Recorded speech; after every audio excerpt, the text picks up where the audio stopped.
It can hit a target with lethal accuracy from nearly 2 kilometers, and it's made in Canada. Winnipeg-based PGW Defense Technology manufactures these 3 sniper rifles, the Timberwolf, the Coyote, and the LRT-3.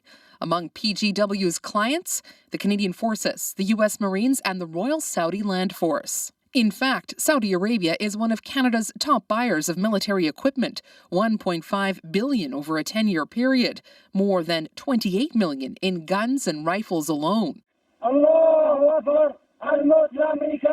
Which may explain how these Canadian-made guns ended up in Yemen in the hands of Houthi rebels. It does look like some border security forces on the Saudi side may have been ambushed by Houthi forces and had a number of their weapons taken. The Houthis are locked in a civil war with Yemen's internationally recognized government. Canadian companies are prohibited from selling them arms. On the ground, sniper rifles are a big asset. Most of the effective weapons against the Saudi is the sniper rifle. Is more than any other weapons that the Houthi used, more than the landmine maybe they used, or the IDs they used, or the Katyusha rocket. So whose responsibility is it to make sure these weapons don't end up in the wrong hands?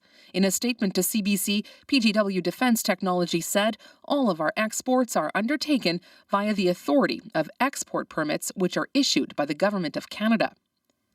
This arms trade policy expert says Canada needs to do a better job monitoring those exports. There clearly is not the controls that the Canadian government assumes exist for equipment that's being passed to the Saudis. And there are other concerns about selling weapons to the Saudis. The government of Saudi Arabia does regularly violate human rights of their own citizens.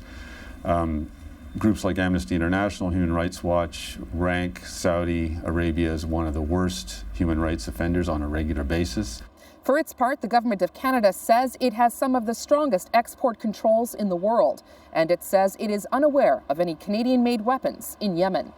Katie Nicholson, CBC News, Winnipeg.